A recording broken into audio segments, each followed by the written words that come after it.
शादी करने के नाम से डर रही थी और बार बार अपनी मम्मी से एक ही बात कह रही थी।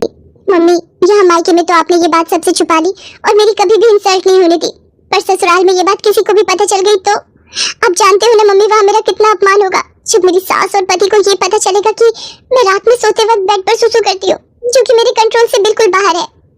प्रिया बेटा, मैंने तेरी दवाइयाँ सूटकेस में रख दी है, तूने समय पर लेती रहना। तू घबरा मत, डॉक्टर ने भी तो यही बोला है ना कि तुम्हें तनाव बिल्कुल भी नहीं लेना है और रात को सोने से पहले सुसु करके सोना, तो तुम्हें ही परेशानी नहीं होगी। अपने खाने पीने का ध्यान रखना और सोते समय अपने मोबाइल में आधी रात का अलार्म भी लगा लेना, जैसे यहाँ लगा कर सोती हो। प्रिया उस वक्त माँ की बात को सुन लेती है, पर उसके मन में इस बात को लेकर बहुत डर और घबराहट पैदा हो रही थी। कुछ दिनों बाद प्रिया की शादी हो जाती है और वो अपने ससुराल आ जाती है। कुछ दिन तक प्रिया अपने फोन में अलार्म लगाकर सोती है तो सब कुछ ठीक चल रहा था, पर एक दिन प्रिया, अचानक मुझे ऑफिस के काम से बाहर जाना पड़ रहा है, पर मैं 2 दिन में वापस आ जाऊंगा।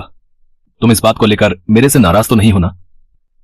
नहीं, मैं भला क्यों नाराज होने लगी, आपका काम पहले है, आप अच्छे से काम करके लौटना।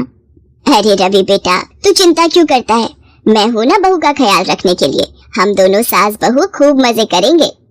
रवि काम से बाहर चला जाता है। उसी रात प्रिया बेटा, ये देख, मैंने हम दोनों के लिए कितनी बढ़िया वाली आइसक्रीम मंगवाई है, हम दोनों मिलकर खाते हैं।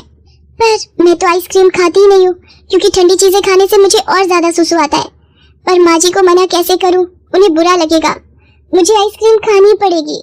है ना कितनी बढ़िया वाली आइसक्रीम, हमारे यहाँ की मशहूर आइसक्रीम है। एक काम करो, जब तक रवि वापस नहीं लौटता हम दोनों सास बहू एक ही कमरे में सो जाती हैं। रात को सोते समय गप्पे मारेंगे। जी ठीक है माँ जी, जैसा आप कहें। अब क्या करूँ, मुझे माँ जी के साथ सोना पड़ेगा, कहीं रात में मेरा सुसु निकल गया तो मेरी तो सारी सच्चाई माँ जी और रवि के सामने आ जाएगी। उस रात प्रिया 2 बार अलार्म लगाकर सोई थी, इसलिए वो रात में 2 बार बाथरूम आई थी, पर चिंता और डर से वो पूरी रात सो नहीं पाई थी। वो रात तो जैसे तैसे कट गई।